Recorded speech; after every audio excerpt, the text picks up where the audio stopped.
I am very glad to welcome back to the platform, although in a new way. We had a live some time ago, Dr. Mandelberger and I, but today it is a webinar. Dr. Adrienne Mandelberger, a board-certified OB-GYN, certified menopause practitioner and founder of Balanced Medical and All Things Menopause. We're talking about ADHD and perimenopause today, two things that can feel confusing on their own and even more so when they overlap. If you've ever wondered, is this hormones, ADHD, both, you're in the right place. Please know at the start that this is not meant to be medical advice. Today's conversation with Dr. Mandelberger. As always, feel free to drop your questions into the Q&A. I will pivot to them as I always do a little later on in the call. We'll get to as many as we can. So let's dive in. Welcome, Dr. Mandelberger. So glad to see you. So happy to be here. Thank you so much for inviting me. All right, let's start with really broad basics.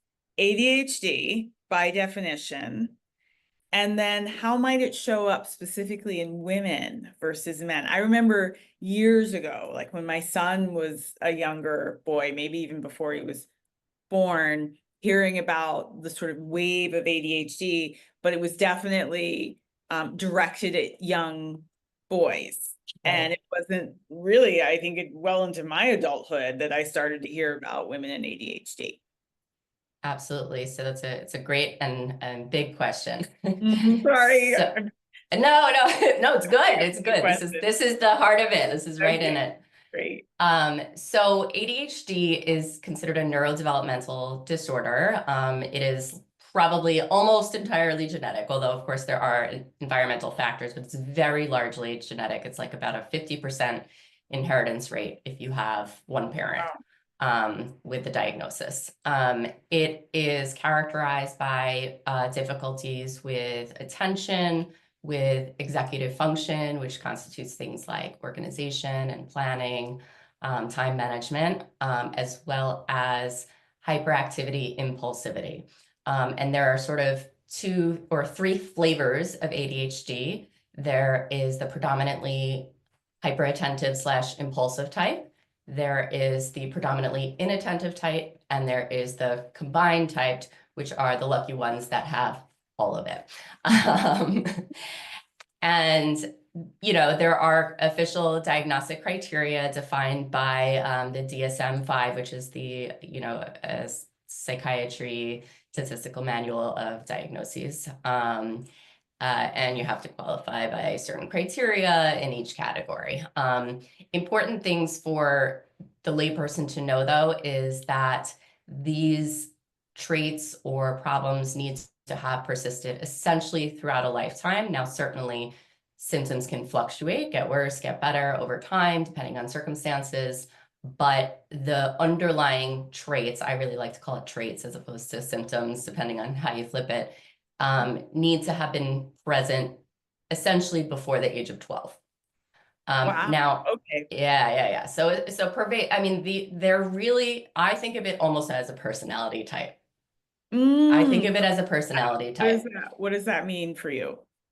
For me, it's a collection of traits. I think just like menopause needs a rebrand, perimenopause, I think ADHD really needs a rebrand, or at least another word to define people with ADHD where they have so many of the traits, but they've learned how to cope. It's not a problem for them. Mm-hmm. It's not always a disorder. It's not always a disease. I was just actually last night in preparing for this talk, I was explaining to my daughter, because she had her face over my shoulder, and one of her friends recently opened up to her that they have ADHD. So she's sort of learning, and it was hard to explain. She was like, is it a disease? And I'm like, well, no, it's not a disease. It's a collection of characteristics and ways of thinking and acting and being that sometimes can pose problems and sometimes don't.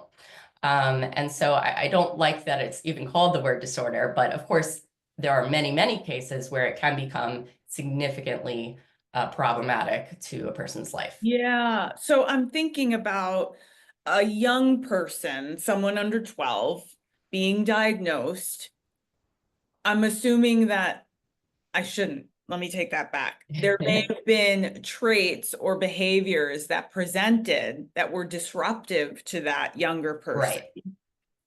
And then I'm thinking about an older person, somebody post 35, you know, maybe sort of tipping into perimenopause and on, older, who is also presenting with a certain number of traits or behaviors. You know, what does that sort of look like comparatively as best you can? Yeah. So I think I know we're going to talk a lot about sort of the overlap. So Yeah. let's hold on that, because I think it's really, I think it's going to be very helpful to discuss both the different, yeah, like you said, the difference essentially between childhood and adult, and also getting back to sex differences. So let's go back to sort of the original, you know, when ADHD was Yeah. named, discovered, diagnosed, you know, sort of came about. I think it was late 80s, perhaps early 90s, I feel like that. Yeah. somewhere around then. Yeah. Yeah. Where it was really a disorder of boys. Boys tend to wear their ADHD on their sleeves. Mhm. They are hyperactive, impulsive, you know, bursting out in classrooms. You know, it was found mostly in the classroom where they just couldn't sit, couldn't pay attention, and were running around like mad humans. Yeah. And it was obvious, right? Everybody that was surrounding them could see that, well, this is the one kid that in the class that can't do the things that the other kids are doing. So, you know, so men and boys tend to present much more with physical hyperactivity symptoms and impulsivity. So in adult men, that can be, you know, impulsive, sometimes risk-taking behavior. And same thing, just still sort of hyperactivity. Of course, there's crossover and there's individual variations, but that's like sort of a big category. Now, the reason women and girls were so late to the game is because we often don't show that way. Women and girls can not only exhibit different symptoms, but they also tend to mask their symptoms much better. And that is a huge finding. And so, you know, younger girls, they might not be running around the classroom, but they might be, sitting nicely and paying attention, seemingly paying attention, but their mind is elsewhere. Or maybe it's just, maybe they hold on tight all day long at school, and then they get home and then they just melt and dissolve and can't do their homework and yada, yada. And so those were a little more subtle findings that I think just took a while for the diagnosis and the characterizing of this disorder or traits or whatever you want to call it to catch up. And so we're late to the game. It's still, especially for girls and women and especially for adults. It was also at the beginning, it was thought to be a childhood disorder. Now we know this is pervasive throughout a lifetime. And so I think sort of to answer your question about now, what does that look like in adults or in women entering perimenopause? I think that is like a lot of things sort of coming together at once. Yeah, a lot. Yes, yes. So not only are we becoming more aware of both of these things, right? Perimenopause, thanks to platforms like this and practices like mine and everything going on in social media, wonderful things. Perimenopause and menopause is getting a huge, blowout. Everybody knows the words now, thank God. And maybe a little bit about it too, but at least they hear the buzzwords. Yeah. To start. And ADHD too. I mean, it's certainly, maybe it's not, I don't know, maybe it is, but it's not a right now trend, but I think it's like a slow, steady incline of our understanding of the disorder over time. And so both of those things I think are culminating at once.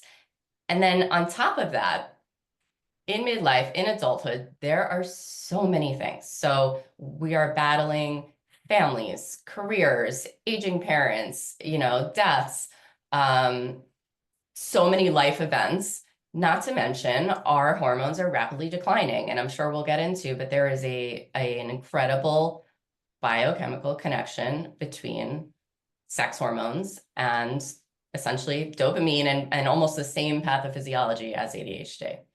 which I know we're Wow. going to talk about, but Yes, this is it's so sort of this perfect storm. Yes, yes. I shouldn't have used the word exciting. It is a perfect storm. This conflation of things coming together, or these things coming together at this time can feel so incredibly difficult and incredibly out of control. And I'm thinking about, as it pertains specifically to this community, so women in perimenopause, menopause, and midlife, and what you just said, this sort of biochemical response, conflation, if you will, can perimenopause in and of itself kind of mimic the traits of ADHD? And I guess I'm thinking, if you're really, if ADHD is something you are likely born with, or at least very young, there's a trigger, and correct me wherever I'm wrong. I don't know for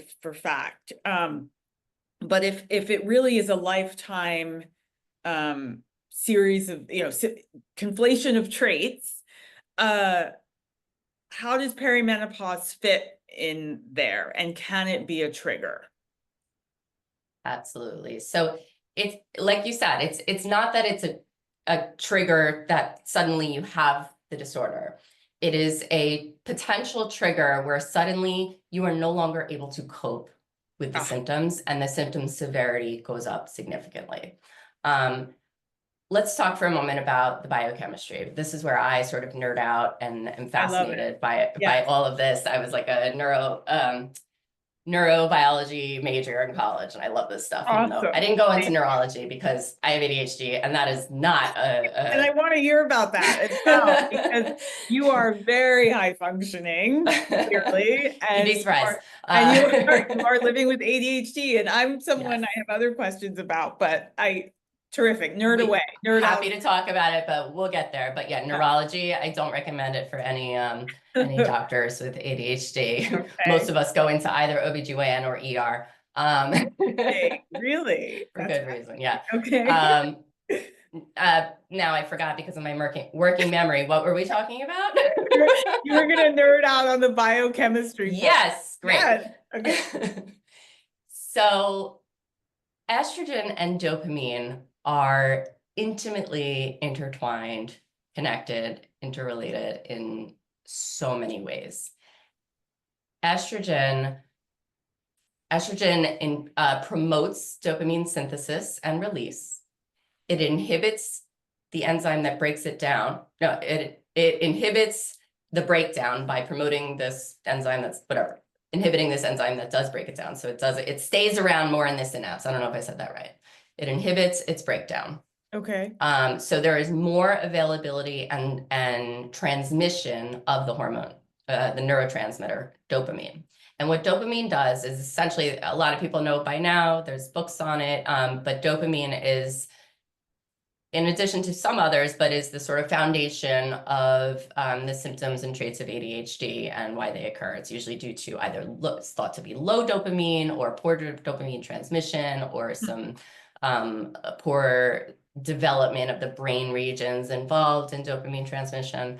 So this is what the basis of the executive dysfunction. It's from the dopamine transmission to the prefrontal cortex, the forefront of the brain. It is involved in emotional and working memory. So it has projections to the amygdala and the hippocampus, which is involved in memory and working memory, as well as the rewards pathway. So there's often sort of this impulsivity and reward-seeking behaviors. There's a higher incidence of substance use disorder amongst those of us with ADHD. And so dopamine affects all of these things, and estrogen has a completely positive correlation with dopamine transmission. And so when our estrogen starts to drop or fluctuate wildly in perimenopause and menopause, same thing happens to dopamine. So even those people that did not have problems or ADHD, like if this has not been around their whole lives, they do and can start exhibiting some of the symptoms that they overlap with ADHD symptoms around this time frame. So the most notable and now thankfully recognizable symptoms, I would say, would be brain fog, working memory issues, especially in verbal. So word finding difficulties. I know a lot of people that are listening probably can relate to that. Yeah, you're speaking to one of them. Yeah. Okay. And so there's big overlap for that. However, if you are experiencing those symptoms in perimenopause and menopause, it doesn't necessarily mean you have ADHD. So the dopamine systems really, I think they're not as significantly affected and not as widely affected in menopause as they are in ADHD. For example, do I have an example? Not off the top of my head. Okay. But okay. That's okay. This is fascinating. I have a question. Yeah. Unless you were still gonna Go ahead. complete your thought. For so many of us then, and I'm thinking and I'm speaking to primarily those women who are in perimenopause, whether they realize it or not, but let's say they know they're in perimenopause and they start to say, you know, I can't remember anything, I'm losing my words, I'm having trouble focusing, you know, I'm sort of you know, uninspired, or like all of these things that feel new. Right. And they swear, I think, or they start saying things like, I think I have ADHD. Yeah.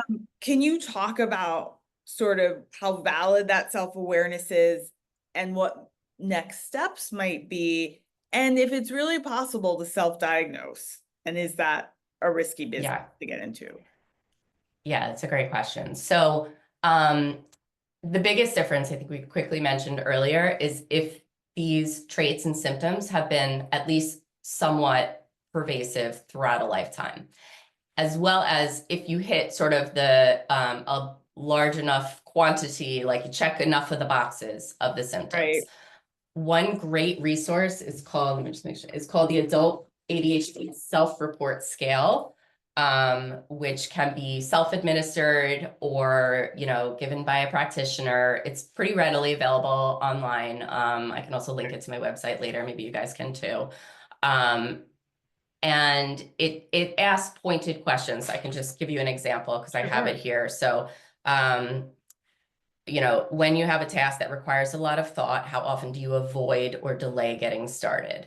So that's one that now I can't speak for everyone, but I feel like many of us can relate to, but probably is a little bit more tipping towards the ADHD if you think that that's something you've been doing your entire life, right? That's not something that typically flips on. Now, everyone does it to a certain extent, right? Sure. You know, we all have some level of that. But if you keep kind of counting through these, okay, so how often do you make careless mistakes when you have to work on a boring or a difficult project? Some people were like, no, I'm so, you know, I look at everything, you know, that would not resonate with many people, but not with everyone, but with many with ADHD, it would. So I think it actually is very helpful to even just look through this self-questionnaire and see, well, how many of these questions really resonate with me and are like this is me? Because one of the things we hear as a clinician, I hear all the time in my menopause practice is, I don't feel like myself. Yes. I don't feel like myself. And now, while for sure, I mean, that also happens to women with ADHD, they recognize these traits, but they're just way worse. Yeah. Yeah. Fascinating. Or, yeah. Go ahead. I'm sorry. I was just going to say another very common presentation in women. Again, this doesn't count to women that aren't sure at that point. This is women that have been previously diagnosed and maybe are on stimulants as a treatment. A very common finding, just for your listeners' understanding, is these stimulants suddenly don't work anymore. They don't get good response to their stimulants because without estrogen, because what stimulants work by increasing the amount and the availability of dopamine. But if we don't have any estrogen hanging around, there's no dopamine to get out there. So, I mean, it's not literally a flat line, but it's a big association there. And I've heard that time and time again. Amazing. Thank you, Dr. Mandelberger. And you've actually organically pivoted to sort of my next series of questions, which introduces MHT. It sounds like with the depletion of estrogen, symptoms or traits increase, may become louder, a woman's ability to manage those Yes. things Yes. becomes lessened. Yep. And so I'm thinking like a first line of defense, or at least help, might be the introduction of estrogen and progesterone when necessary. Can you talk about that? Absolutely. So the unfortunate fact of the matter is we don't have data to actually support the use for that treatment. Yeah. Yeah. However, I have done it many, many times in my clinical Yeah. practice with very good results. It's actually pretty, this is one of the symptoms that I see make a real nice turnaround. Not for everyone, of course, but pretty significant amount of patients that come in with that as their predominant problem, they make a nice comeback with MHT. And I completely agree. So even if, again, I would say you almost treat it similarly. So if a patient comes in with these symptoms and they've been managing totally fine their whole life, but they check all the boxes for ADHD, maybe they've even gotten a diagnosis, but haven't started any treatment yet. But now perimenopause is the time, or menopause is the time that they are no longer coping and they are really struggling in their life, multiple aspects of their life. I would say first line should be MHT as long as they're candidates, because that's the inciting. I mean, of course, yes, it's also some life, difficulties coming in and playing into it as well. But that's the root cause, when we talk about that, that's what's causing this. And so I would use that as first line therapy. Interestingly, though, on the flip side of that, one of the only studies, I wish it was done in a different way, but one of the only studies on sort of this overlap in actual human beings was done on postmenopausal women with some cognitive symptoms. So 1 to 3 years, maybe postmenopause. And rather than using MHT, they actually used Vyvanse or lisdexamfetamine, which is a stimulant, one of the mainstay stimulant treatments. And they actually showed improved functioning, not on MHT, but on the stimulant medication. These are women without ADHD diagnosis was an exclusion criteria. Fascinating. So, right. So that I find so fascinating. It's like, it's not the same thing, but it's almost the same thing. Almost the same. It's almost the same thing. This is my sidebar rant, but once again, I feel so enraged for women who were late to the ADHD, party and sort of attention given to young women, and ADHD. And then again, like late, you're sort of like having to revisit the benefits of MHT because of the WHI study. And like, we're always kind of like coming in, catching up. back Yep. over, and there's, meanwhile, generations of women who are maybe actually like have been living with ADHD for a lifetime, and it becomes so loud and sort of so unreasonable in perimenopause. I was smiling earlier when you were talking about it because I am one of those people. I want to hear your story though. I am one of those people who have said, I think I have ADHD, but I've never been tested. However, my mother was, and she has ADHD. So she has said to me, it's very likely you do. And, I've had years of calling her and saying, I just can't get my work done. I can't, I'm like, procrastination is sort of my baseline. But your expansion of that in the adult ADHD self-report scales, I kind of went, yeah, oh yeah, that's me too. So it's really interesting, and I thank you for sharing that. But I am curious, were you diagnosed as a younger person? So it's a great question. It's a little unclear, I would say. So growing up, I grew up with two brothers. I was a middle child. Um, and my younger brother, who's 7 years my younger, is like the epitome of your ADHD kid. He was the hyperactive, running around. He also was extremely oppositional. He was like the tough kid, right? Mm. Turned out great. Love my brother. Oh, He's the best. yeah. Um, but so that would, to me, that's what ADHD was, right? Growing up. Yeah. And it's also what it was. That's what it was for everyone. Yeah. Now that being said, I always procrastinated on my homework. Always, I drifted off in class and I always did my best work at home on my own under the wire. It's all, I checked all the boxes, but none of us had any idea. This is going to be like a full disclosure. Hopefully I don't run for president and like somebody Oh, comes back around and says, oh, we she vote did for you, this. Dr. Mandelberger. But it wasn't until I experimented with a friend's stimulant Ah, and I fascinating. was like, holy crap. Yeah. Yeah. This is what it's supposed to be. Now, so I was, I think, diagnosed. Nobody ever used the label on me. And Right. I had a very mixed experience with stimulant use throughout my years because I didn't feel like I was in good care. I sort of felt like, oh, you were better on it. Okay, here's some more. Right. So I went around my whole life essentially thinking that I did not have ADHD, and I was like inappropriately using stimulants given to Yeah. me by some psychiatrist drug dealer. Like Yeah. Yeah. that was my vision of myself. And imagine the self-esteem with that. No, it's terrible. It's terrible. Yeah. And like, always feeling guilty about, utilizing it because I didn't have real ADHD. I mean, I'm at Cornell, I'm in medical school. I'm a Yeah. girl. I don't have ADHD. I'm tired all the time. I'm the opposite of hyperactive. Um, Wow. so I would say, so yes, like he probably in his mind was like, oh yeah, she has it too, but I was never sort of told that I have it and that it was an official thing. And it was this whole mixed up Yeah. situation Yeah. until I want to say 4 years ago. Yeah. Wow. Incredible. Incredible. Well, we thank you for all the work that you've done because we're all benefiting from it. I see questions coming into the Q&A. I'm going to get to those in about 3 minutes. I just want to get through a couple more here, sort of related to the hormone piece.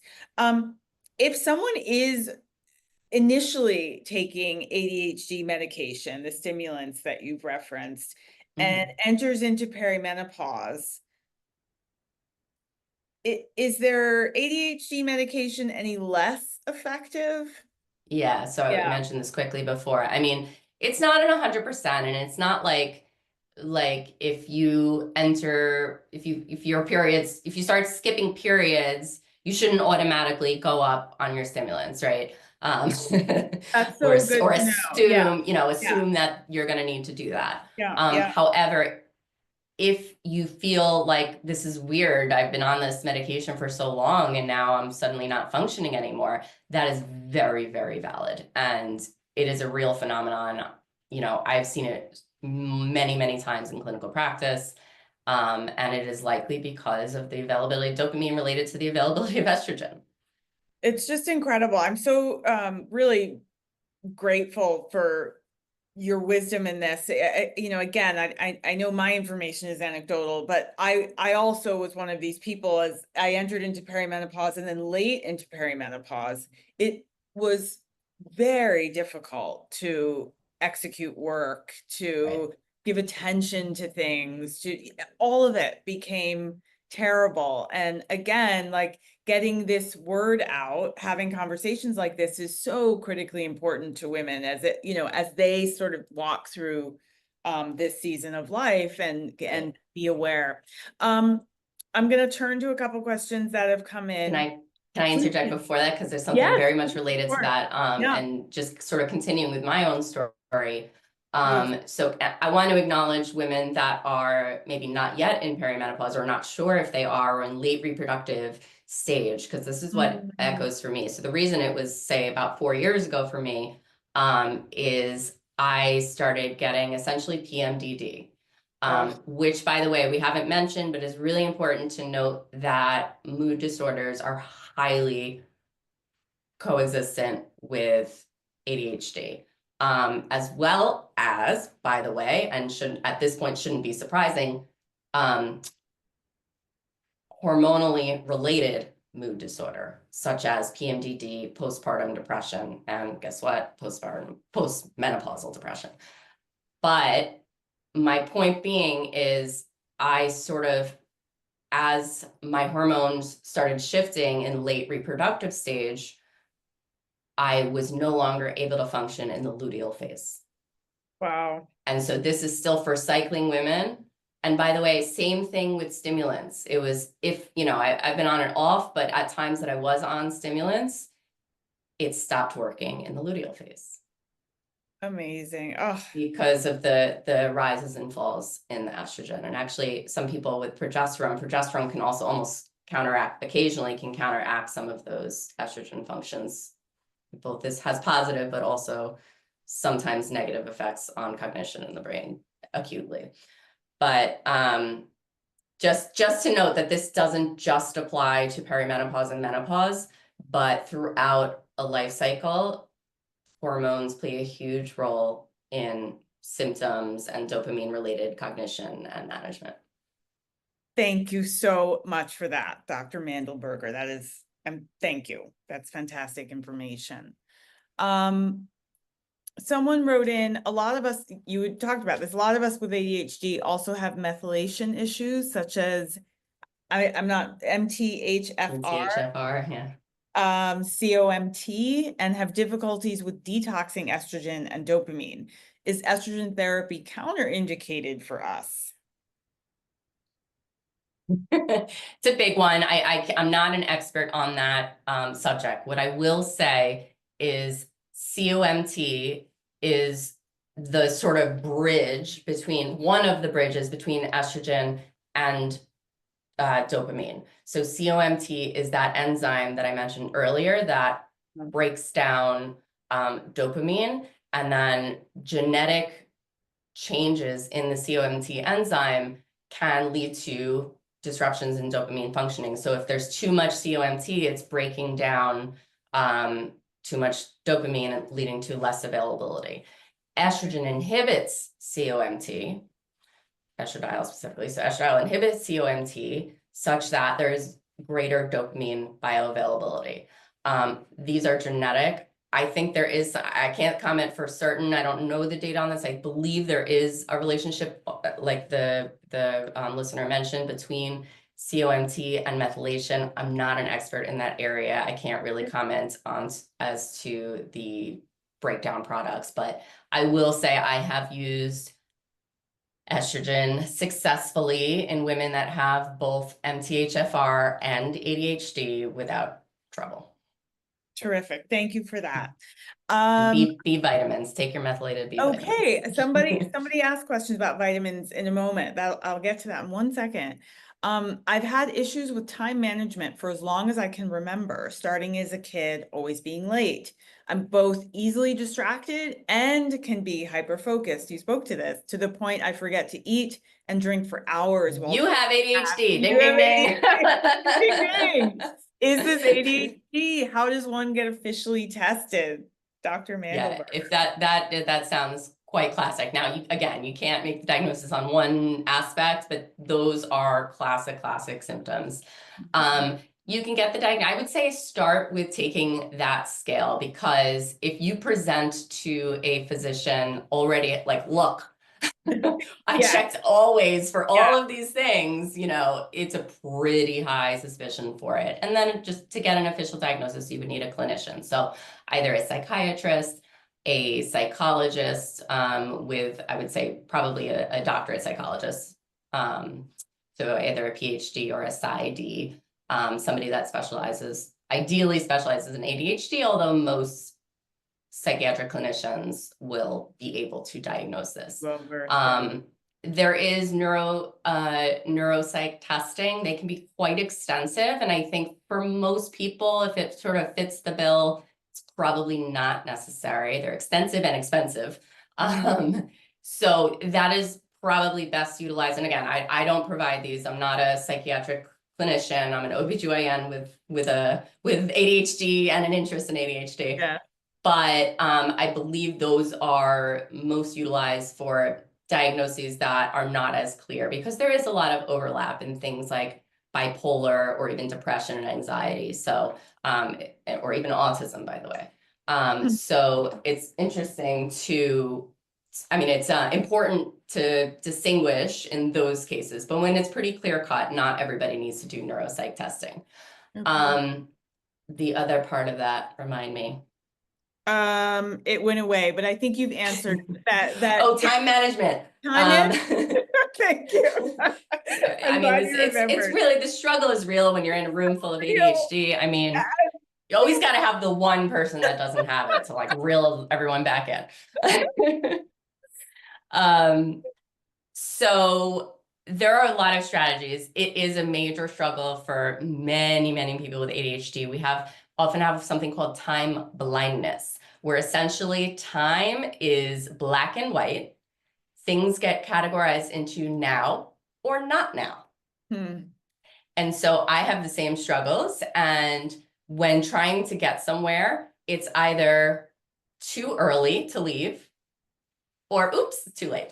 Right. There's no in between. There's no right time. Or you Right. always miss it. You get caught up in another. You're like, oh, I have plenty of time. So you get caught up in an activity and then suddenly it's too late. Or you just predict that you don't want to be early. So you're like, I have an extra minute to sneak this thing in here. And then it's late. So it's a really common struggle. I want to recommend a couple of amazing books. Please. One is called Time Management for Mortals, which I will warn you is much less of a time management strategy book as everyone wants, but it's worth the read because it's a mental reset on our mindset about time management and making sure our priorities are straight. So, you know, and I also, by the way, before this closes, I know we're not there yet, but I do want to get a chance to talk about all the wonderful things about ADHD. We are headed in that direction. Just as a brain dump. Yeah. But, you know, there are many strategies. So between, you know, seeking out a clinician that can help you with cognitive behavioral therapy, reading these books. So I love Time Management for Mortals. I forget the... Oh, 4,000 Weeks by Oliver Burkeman. Subtitle, Time Management for Mortals. Okay. And Atomic Habits is like a classic one that sort of teaches you, it's more habit tracking, but it has to do with time management as well. Other quick strategies like that touch on both time management and a lot of other executive function problems. Explore AI. Everyone with ADHD needs to get on board with AI because it's life-changing. Right? It's life-changing. Incredible. Yeah. Like just I won't get into how, but it's amazing. Yeah. So AI and time blocking using Pomodoro techniques, which is like, I'm going to work for 20 minutes and then off and then take a 5-minute break. There's so many techniques out there to go after. So CBT can help with that, or even just asking Google AI or asking AI, what are some great time management techniques for those of us with ADHD, and trial and error. But the other thing I was going to say is automating whatever you can. So like your morning routine and your evening routine. Many of us like just dwell and obsess over the perfect thing. We're often perfectionists, which gets in our own way, right? Yeah. So just having that be automated so it doesn't take the mental thought and the physical time. So you should not have to think about those habits. So obviously you have to think about to get it into a system, but automating in your life as much as you can really helps time management so that it doesn't, the mental load of figuring out how to do things. Right. You're freed up from. Yep. Super helpful. Thank you. Which vitamins and nutrients would support you? I'm sorry, let me say it again. Which vitamins and nutrients support would you recommend for my mom who didn't use hormones, but has cognitive issues now? So a little different, but you did mention for those of us with ADHD, a methylated B vitamin. Why that one in particular? So not necessarily for ADHD. That's Okay. really for people that have the MTHFR Okay. gene mutation, which there's a lot of scientific debate as to the utility of that and what to do with it and what it causes. There's a lot of research that needs to be sort of ironed out before we know more strongly what to do. But it usually does relate to difficulty in methylation patterns in general. And so it's often recommended to take a methylated B vitamin because that energy pathway can be interrupted, as well as folate, all that. As far as your mom, I cannot make a recommendation for your mom. I don't know anything about her situation or her cognitive habits, but in general, some of the supplements that I often recommend for cognitive support, and again, this is please talk to your doctor. This is not for everyone. It depends on your unique situation. But fish oil, so omega-3s, are just great for all neurologic support. They're imperative for myelin sheath, brain functioning, new synapses. So they're neurotrophic support. Many people can take up to 1 to 2 grams of a combination of EPA and DHA. I thought I had mine like right here, but I like it's called Pro Omega or something. Okay. I don't know. But omega-3s are a good one. And honestly, everything's best through the diet. So pushing the salmon and oily fish is the way to go there. So omega-3s, creatine has shown some help with brain functioning in general. Again, these are all a little bit of shoddy data, still in the works, not any official recommendations, but some evidence to suggest that. And then certainly we want to avoid vitamin deficiencies. So D is a really common deficiency. I recommend for most of my patients with light skin in the Northeast, as we are, to take vitamin D, actually, and dark skin even more, and get vitamin D deficiency. So essentially everyone needs it. Everyone gets it. Unless you're outside all day long. Right. And so vitamin D deficiency is a big one. It's good to check for that as well and just know where you're starting, because you can overboard, but it's hard to do. And then your general same thing, B vitamins. Choline is again, not necessarily a supplement you have to take. These are essentially nutrients that we should be getting through our diet, but knowing that not all of us can all the time. But choline, eggs is probably the best source of choline. Choline is a precursor for a neurotransmitter called acetylcholine, which is, we didn't get into this yet, but that is heavily involved in memory formation and cognitive function. I think a lot of like the dementia related supplements that they sell have that in there somehow. But the reason choline or acetylcholine is interesting is because that's actually one of the differences between menopause related cognitive dysfunction and ADHD related. So it is not known, or at least yet known, if ADHD has any sort of role to play in acetylcholine transmission, which again is more of a not working memory, but more integrated memory, as well as muscle function, actually.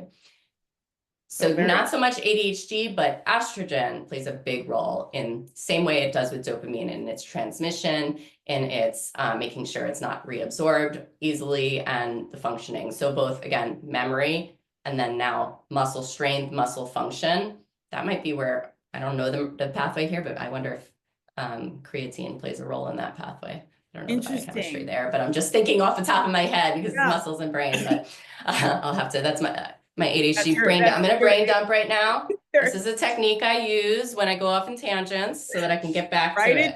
Write it down. I love that. I love that you're exemplifying it at this moment because it is that real. Things need to go on paper. And everything gets written down. I have a journal where every day there's a little section for brain dump so that anything that gets in there, I don't get thrown off on tangents. Get it down and then organize it later.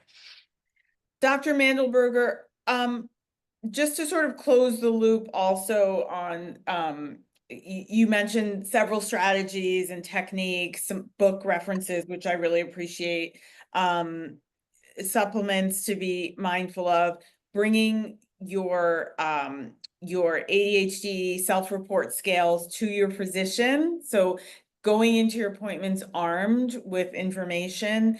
I assume that would also sort of include like symptom tracking or kind of like writing down what's bothering you when you go to that appointment. A question, I'm seeing lots of questions about sort of the overlap of MHT and ADHD. So let me just get these next couple out and then we can get to sort of like the great Sure. things about ADHD, Yeah. which is very exciting. This person Yeah, we asks, should end on that positive let's note. definitely end on a high note. I've been told perimenopause can start as early as 10 years before menopause, and I'm 34, and I feel like I could possibly be going through this. I have all the effects, and was told my estradiol was very high and need to take an estrogen blocker. Can taking an estradiol blocker help with hormones, but also make ADHD worse? That sounds complicated. Yeah, I actually am not sure what she's referring to by an estrogen blocker, and that Yeah, sounds too detailed without the fair background enough. to Let's address, move on. unfortunately. That's okay. Thank you. For MHT, how do you determine dosing that would also then help with ADHD, worsened by perimenopause? That's a great question. Like, how do you figure it out? Yeah. So it is a great question. And that is one of the reasons it can be really important to see a certified menopause practitioner, because that's really where experience and the art of medicine plays Mm, in, because we really don't have great clinical guidance on this with big studies as far as dosing. So mhm. I gauge this based on a patient's history. If they're ever taken hormones in the past in some way and been extremely sensitive to hormones in one way or the other, and then where they are in their menopause journey. So for example, a really interesting thing that happens sort of deeper into menopause, maybe a few years, 5 to 10 years in. This is one of Lisa Mosconi's more recent papers, showed that in the brain, the estrogen receptors in the brain post-menopause actually upregulate. Yeah. So what that means is, and I'm willing to wager a bet and make an assumption that that happens as well in the rest of the body. Mm, Because I've seen this result. So in older women or deeper into postmenopause, they tend to need lower doses mm, because they kind of just eat that estrogen right up. And it makes sense, right? The body wants that estrogen. It's good for right. us. So it's going to try to utilize any last little bit of estrogen that the ovaries are making after menopause, because they do still have some. So we want to utilize that to the best of the body's ability. So older and deeper in women, I tend to start on the lower end or the lowest end. In perimenopause, it can go both ways. So in women whose bodies are sort of used to these higher levels and now are suddenly down, I usually start at like a moderate dose. But that sometimes, if you're still cycling, now I'm sort of getting into really detail here, but if you're still cycling, that can go the opposite way, because sometimes, as that other question Yes. mentioned, estrogens can surge naturally in either perimenopause or late reproductive. And if you're adding estrogen on top of Yeah. that, we can kind of go overboard. So it's a delicate matter. It's why this is difficult to manage and takes a lot of back and forth with a provider who really knows what they're doing. Yeah. But A I menopause would say the most common way that I approach this is I usually start for most women, end up starting at a moderate dose. 0.05 is like my go-to estradiol patch with 100 milligrams of progesterone. Okay, terrific. Thank you. I am someone who found out in their early 40s they had ADHD and some sort of mood disorder. I went into perimenopause and was a mess. I finally was able to access HRT through Alloy and my ADHD is better. That's great. But I'm still struggling with brain fog and exhaustion. Is there a stimulant that can work better or be coupled with her MHT that might sort of be a sweet spot for her? And again, this is like, too much advice to give. Again, encourage you to swing back to your provider here at Alloway and have that conversation, but also maybe bring it to your practitioner in office and have that conversation. Is that fair, Dr. Mandelberger? Yeah, I mean, I can comment on a larger Please. level, not for you, Not in the one weeds. person. Yeah, yeah, No, not you, Rachel, but whoever asked the question, as yeah. there's too much nuance, and you know, you have to talk to your provider. But I think on a larger level is, number one, it's important to have that back and forth for dose titration of MHT, and maybe all it takes is a dose adjustment to get your symptoms resolved. However, if this feels more like the ADHD symptoms you may have had your whole life, or you know, somebody has that, there is good, you know, synergy, and certainly there is a role for stimulants and can be really helpful for many women. There's no one right stimulant. Everybody tends to react differently to different ones. So it also takes an informed provider who knows how to manage that, preferably a psychiatrist, but I know there's a lot of issues with access to care. So somebody at least that's comfortable with managing and tweaking those medications. Great, thank you. There's also I will mention, there's non-stimulant options for ADHD as well that are non-hormonal. Okay, anything you want to say more about that? Sure. Strattera. So ADHD, dopamine is hugely involved, but also norepinephrine plays a role. So atomoxetine or Strattera is a norepinephrine booster. There is another one called viloxazine or Qelbree. But one of the off-label ones that I sometimes reach for the most in patients is Wellbutrin.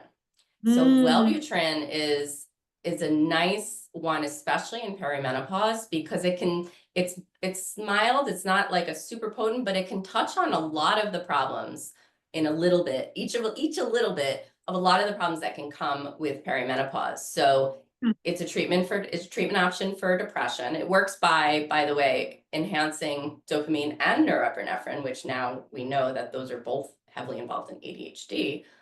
It's not a sanctified ADHD medication, but it can boost attention in many, and there has been some efficacy shown. So it can enhance attention and ADHD symptoms a little bit. It's a depression medication. So if there's comorbid depression or perimenopause related depression that's not relieved by MHT, that's an option. It's also good for libido.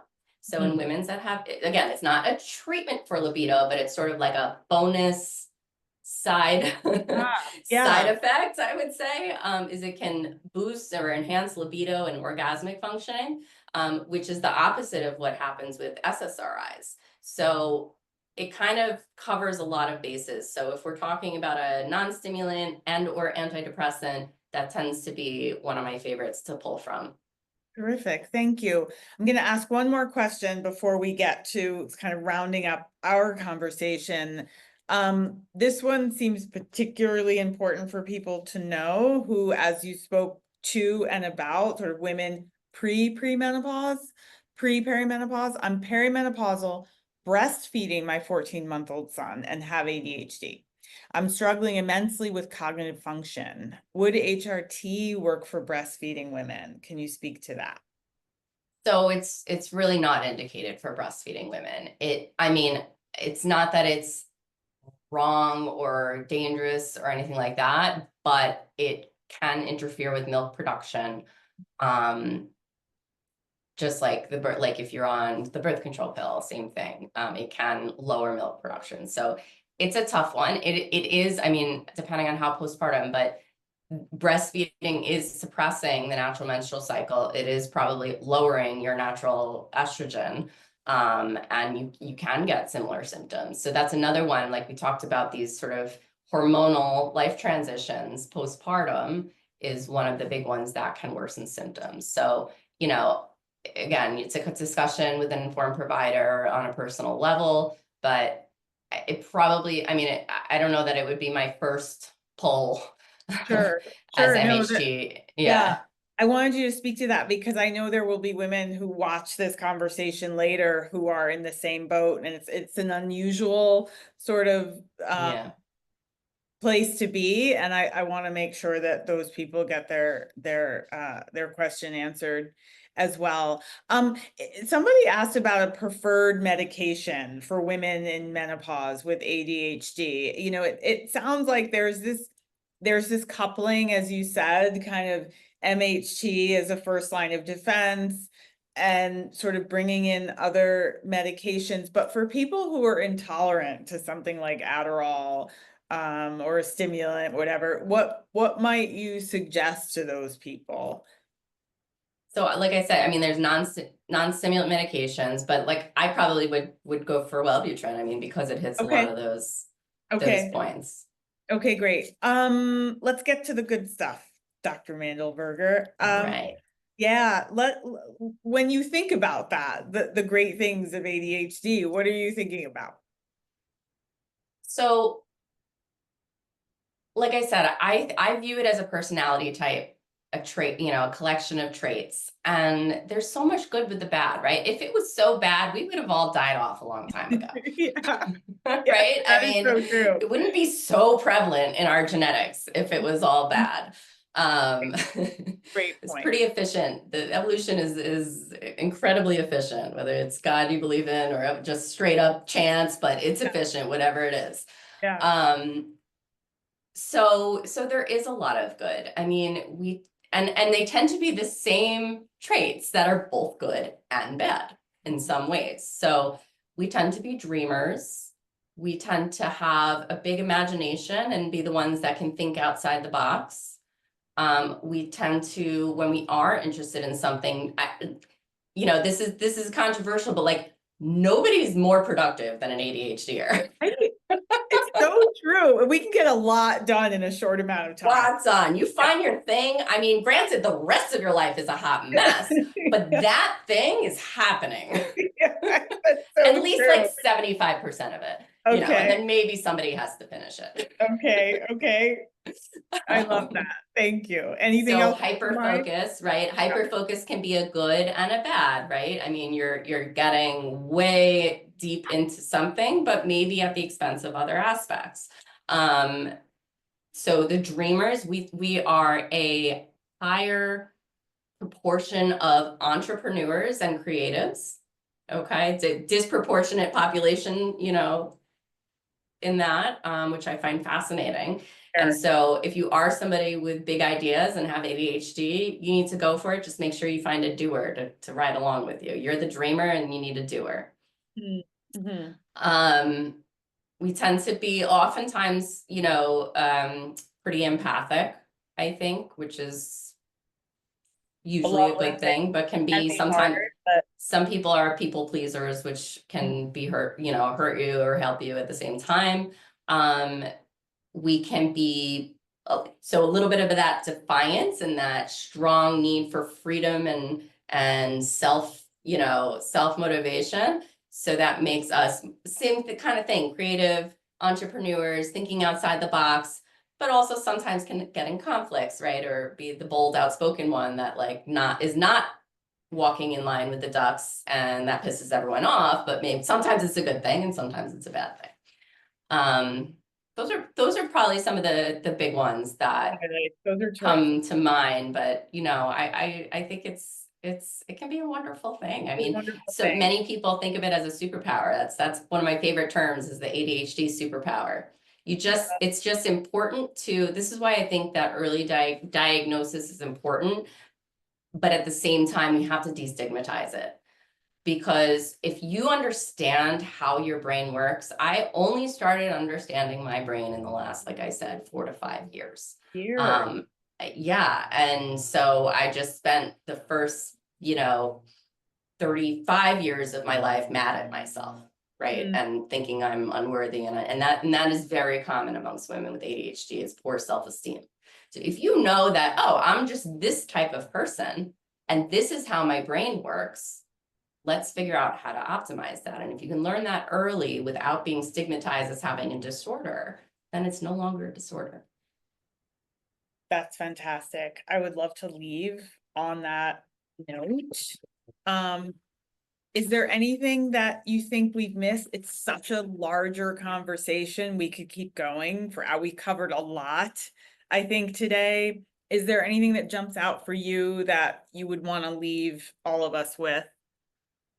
I mean, that was a great place to leave, but the only other thing is I think it's important to acknowledge the emotional dysregulation portion of it and the susceptibility to true mental health disorders like depression and anxiety. So, you know, and it probably rolls into diagnosis and understanding the brain as well, but it's important to acknowledge that we can be more susceptible to that, and that, you know, seeking help, whether it's therapy or meditation or, you know, support groups and like-minded individuals who get you, right? That's always super helpful, is bouncing off of other people who have similar brains and just get it, and you don't have to explain yourself all the time, can be incredibly helpful. But acknowledging and then getting the help you need when appropriate. I'm so appreciative you really ended us there, because also, again, as you've threaded throughout this conversation, the sort of the entering into the season of perimenopause coupled with this series of traits, this brain that those of us have, can be enormously negatively impactful. There are solutions. Absolutely speak with a specialist like those that we have at Alloy, like Dr. Mandelberger. Thank you for such a thoughtful and insightful conversation. Thank you to everyone who came today. If today's discussion sparked something for you, certainly, as Dr. Mandelberger has highlighted for us, you're not alone. As I said, support is there. You can find Dr. Mandelberger. Her information is in the chat for you. And certainly you can always explore Alloy's care and resources. We are here to help you feel better, us at Alloy and all of the experts and physicians that we speak to. Thank you again, and everyone take good care, and we'll see you next time. Thank you so much for having me. So glad to have this opportunity to explain this to everyone. Absolutely, and I hope that you'll come back, because Love to. you're fantastic to speak with and learn from, and you know, this flies under the radar, I think, too often, and it's really such a lovely place that you personally live. So I love to call on you again.